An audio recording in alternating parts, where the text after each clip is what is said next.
Hello Commanders, welcome to the command table. I am Mathramar and we are on our journey walkthrough for Traplight's Battle Legion, and we have reached the Arcane Desert. We're starting map 1, and that comprises battles 211 through 220. We'll be doing the first 5 of those in this video. First, before we get into that, if you would please be so kind as to like, subscribe, and if you want notifications when I drop new videos, be sure to hit that notification bell. Also, if you have any questions or comments, please feel free to leave those below. I wanted to give everybody a bit of a status update for this profile. I started this profile on the day that Journey was released, and I am presently at rank 13. I reached that about an hour ago, so all of the recording that I did for the entire Arcane Desert was done at rank 12. So it's been 11 days since Journey was released, and I just wanted to let you know that that's where I'm at presently. That should give you some kind of indication of what units I have to work with, and I'll actually show you those real quick. The only thing that I have to level 8 are these entangling roots, and I've been going out of my way to not use them anymore, just to make sure that I'm showing you how to do this with some of the lower level units. So everything that I have is level 7 or below, with the exception of those roots, and I'm trying not to use them. Alright, so let's pop back over and we will take a look. Let's start with battle 211 and go through those first 5. Okay, so on this first battle, we have 3 sets of Risen Warriors. We have 3 sets of Spider's Nests, 4 Crystal Spires, and a Death Knight. So my thoughts for this one was that I would resolve the Death Knight. That's one of the biggest threats. So I popped these assassins over, and they should kill him her very quickly. Then I have these 2 sets of Wraiths that are not under the Barrier Monk bubble. They're invisible until they attack, so they're going to have no problem getting to these Crystal Spires on the outsides and resolving that very easily. Everything else, I've got this mini swarm with 2 sets of Warhounds, 2 sets of Arcane Blades, the Drummer, and the Barrier Monk. And that's just going to rush through, killing spiders along the way. If the Death Knight hasn't been killed, they'll kill her, and then they'll just clear this whole thing out. Then they'll run back across the map to take care of the Risen Warriors on the back end. So that was my thought process for that one. And there goes the Death Knight. There goes all the nests and the Crystal Spires. The Barrier Monk probably wasn't super crucial, but you could probably switch that Barrier Monk out for a couple other melee units if you'd like. But this seemed to work just fine for me. The Battle Drummer did a lot of the heavy lifting there. It mitigated a lot of damage, keeping those kind of squishy burst melee units from dying. So let's have a look at 212. Okay, we've got 2 Cannoneers in the back. We've got a Valkyrie that's linked to the Paladin, and then we've got 2 Righteous Defenders and 4 Warhounds. So with all this melee right up front, I decided I would put the Thorn Guards with a Draining Spirit attached. I've also done my little trick where I tag the Battle Drummer to a stationary object, that being the Crystal Spire, so that the radius of the Drummer's protection still encompasses the Thorn Guards, but it doesn't put the Drummer up in the thick of it.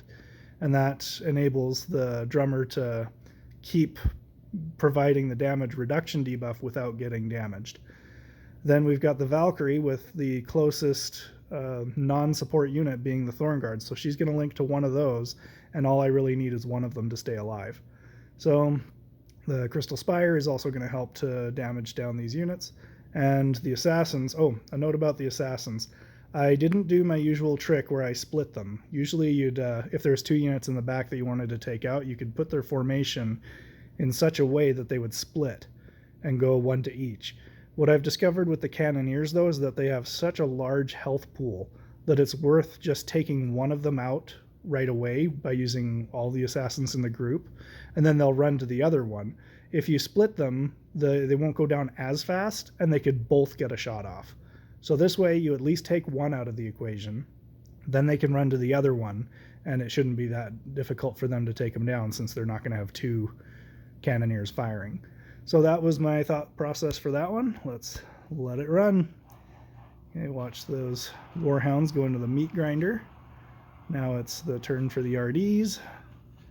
All those units in the back got taken out very easily. And good game. All right, so that was number 2. Oh yeah, 212. Moving on to 213. Let's see what we've got here. We're going to do our trick with the untamed beasts where we put a bomb right in between the both of them, and they're both just going to charge right at it, and if it doesn't kill them, they'll both be very low on health. Then there's some assassins and risen warriors. So this entire back mass here is going to reappear on the other side. The assassins first, followed by the risen warriors. And that's why I've got the thorn guards here. And again, I'm doing that same trick with the battle drummer, tagging the drummer onto something else so that the thorn guards are still in the radius, but the battle drummer is withdrawn from the attack. I've put these 2 freezing traps just in case they do burn through the thorn guards, that all these units here are vulnerable to freeze. So even if they do get all the way through, they'll hit those traps, and they've got a pretty substantial radius that it'll freeze a lot of those units. So that is my thought for that one. Let's let it play. Okay, one of the untamed beasts didn't get taken all the way out, but it wasn't very difficult for the rest of my units to get them. The assassins got shredded, and then the risen warriors probably aren't even going to make it to the frost traps. So yeah, feel free to switch those freezing traps out for something else. Okay, moving on to 214. Now this one was interesting. I had to make a note about this. Let me just back that up.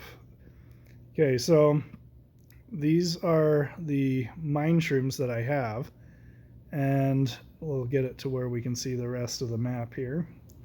There we go. So what I've done is this one's kind of a troll map, because you have a bunch of bombs and they're all on the same latitude. So those two and those two and those two, they're all at the exact same level. So I figure if I put mine shrooms right in front of them, that they will all eventually run there and hit those and turn right back around. And look who's right in the path of all of those bombs. So all those faceless knights are going to get blown up by their own bombs unless the bombs blow up the other bombs, which is not a big deal. And then I've got a catapult and 2 arcane archers, and I think that should be an Ember Fiend down at the bottom, just to make sure I can take out those crystal spires in the end. But this one just looked too fun. I couldn't resist it. So, I mean, there's other ways that you could do this. It's not that you have to do it this way. And Faceless Knights didn't even really get jacked by those first bombs, but those second ones sure did. Great job of clearing them out.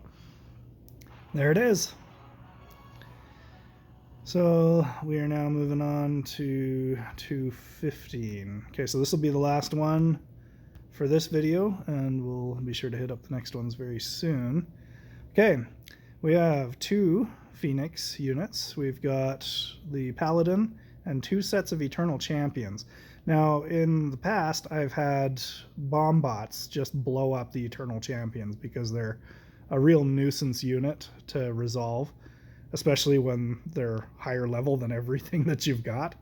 So what I've decided, and this is something that, take notes. If you don't take notes of anything else, take notes of this, that a mine shroom will turn whatever that level of unit is to your side if it's not immune to mind control.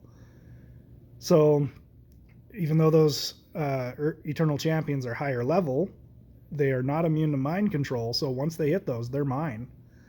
So when you're up against higher level opponents, mind control can even the playing field by a huge margin. So I'm going to turn some of those Eternal Champions into mine, and the rest of it is just ranged to take out these back units while my Eternal Champions will be doing my work for me. See, there we go. Now they're mine. Everything's getting nuked from afar by all my ranged units. Even when the mind control wears off, they run into some more mind shrooms and boom, game over. So there are the first 5 battles of the Arcane Desert. Thank you for watching. Again, please do like and subscribe. Also, please check out the commandtable.com, where we have tutorials, raid strats, and in the near future we will also have merchandise and comics. Thanks for watching. We'll have more for you very soon.